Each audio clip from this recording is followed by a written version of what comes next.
health officials are seeing a notable spike in coronavirus infections with just over 5,000 new cases logged in the last 24 hours. That translates to a test positivity rate of 18.4%. Once again, the majority of these new cases emanate from Gauteng, followed by KwaZulu-Natal and the Western Cape. 15 deaths have also been confirmed, but 6 of those occurred in the past 24 to 48 hours. Concerns are looming regarding the possibility of a fifth wave of infections. Health authorities, as always, monitoring the increase in cases and will inform the public if those numbers do become alarming.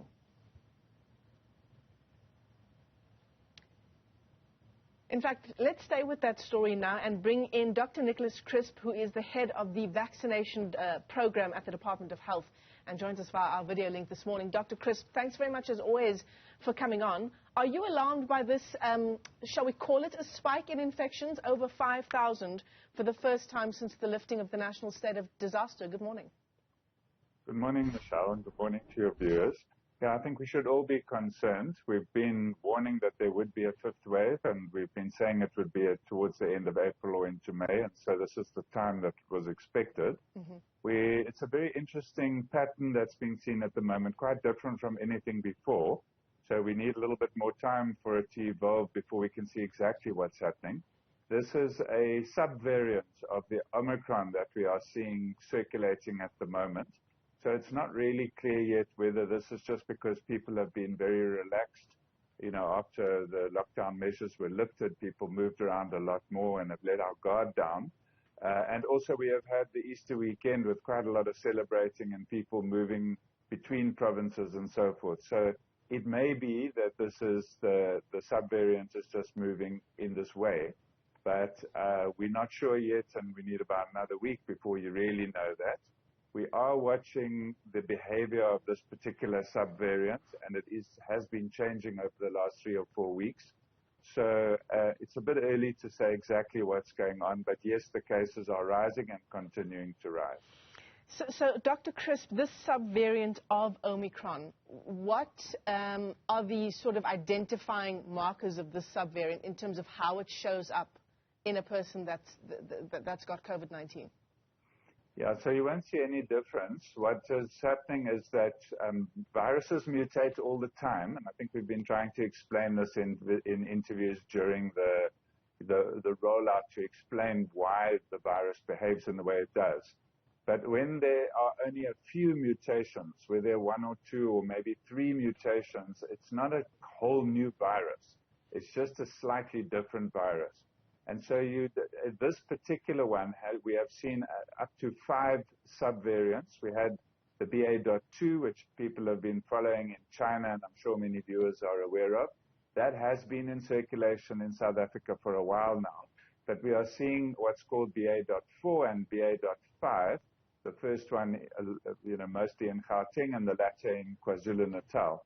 But they are spread now to all the provinces. We don't see any difference yet in clinical presentation, and we're not sure whether there's going to be. It will depend very much on whether those particular mutations make it possible for the virus to bind to our cells in a different way, because that's how the virus gets into the body and makes us sick. So at the moment, we're not seeing a different clinical picture, but that might, with more cases, we might see a slightly different picture. And just as we've always said, as you've always told us as well, the WHO once again warning countries not to become complacent at this stage of the pandemic, also warning about the risk of a new variant emerging. And that's obviously something that we're concerned about here in South Africa as well.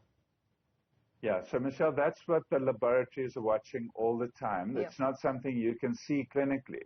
The bottom line for everybody is to remain vigilant, as you've said, and that means wearing masks when you're in crowds, continuing to wash your hands, maintaining social distance, keeping good ventilation.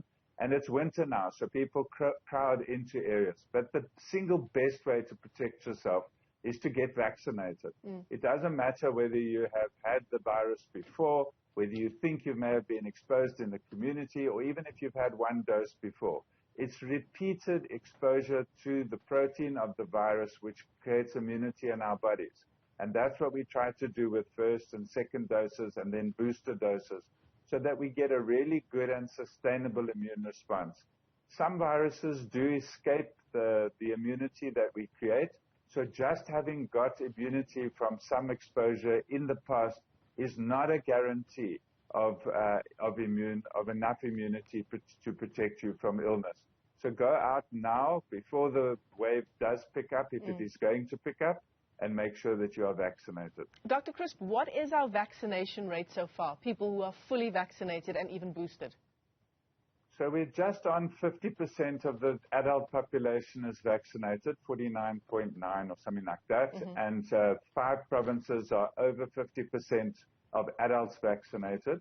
The good news is that in the population over 60 years of age, we are well over 60%, and in most parts of the country, very close to 70%, and a few communities are over 75% vaccinated. And since those are the most vulnerable, that is encouraging news. But younger people started getting vaccinated later, and they got vaccinated at a time when things were more under control and less anxiety. So there's a little bit less urgency and quite a lot of hesitancy in that community. But people of all ages are at risk, and you really don't need to expose yourself to a situation where you may end up with what we call long COVID or sustained infection and sustained problems. So once again, please go out now. There's plenty of vaccine. There are many people working, vaccinating at sites around the country. Please get vaccinated. So, Dr. Crisp, at the moment, children 12 up to the age of 18, so 12 to 17, I suppose, can also get 1 dose of the Pfizer vaccine. Are we at this stage, just given everything you've said about the possibility of the 5th wave picking up and going into the winter season, are we looking into that age group of 5 and above? So just a small correction, children over the age of 12 and up to 18 can get 2 doses, but not a booster. And it's only the Pfizer vaccine that we can use in children, in anyone under the age of 18. There's no other vaccine registered for use under the age of 18. We have no vaccine registered for use in anybody under the age of 12. And most countries don't vaccinate under the age of 12 just because there aren't vaccines that are registered at that age. There are a number of trials that are going on, and there are vaccines that are potentially available, but the jury is still out on whether there's a huge advantage of vaccinating children between the ages of, or under the age of 12 at all. Dr. Crisp, as we look at these numbers insofar as new cases is concerned, 5,062 new cases. You know, when we think about context, do we also think about, you know, how many of those people are getting seriously ill and landing up in hospital, to give us a picture of the stage of this 5th wave that we're at? Yeah, so there are still people ending up in hospital. You know, throughout the pandemic, we have seen you know, a smaller number of people ending up in hospital. So as of yesterday, we had 1,875 individuals over the age of 12 in hospital, and 1,318 of those were, or 1,316, sorry, of those people were not vaccinated. Sure. So, and then of those who are vaccinated, it's mostly older people who have other complications and other illnesses, who end up with what we call immune escape because their immunity is not sustained. So in younger people, we are seeing the largest number by far unvaccinated people. We do see severe severe cases, of course. Yeah. Dr. Nicholas Crisp, it's always a great pleasure talking to you, especially after such a long time since we've last spoken. Thank you so much for your time on this Freedom Day. Dr. Crisp is the head of the National Vaccination Program at the Department of Health, giving us an update there on our COVID-19 numbers. Yeah.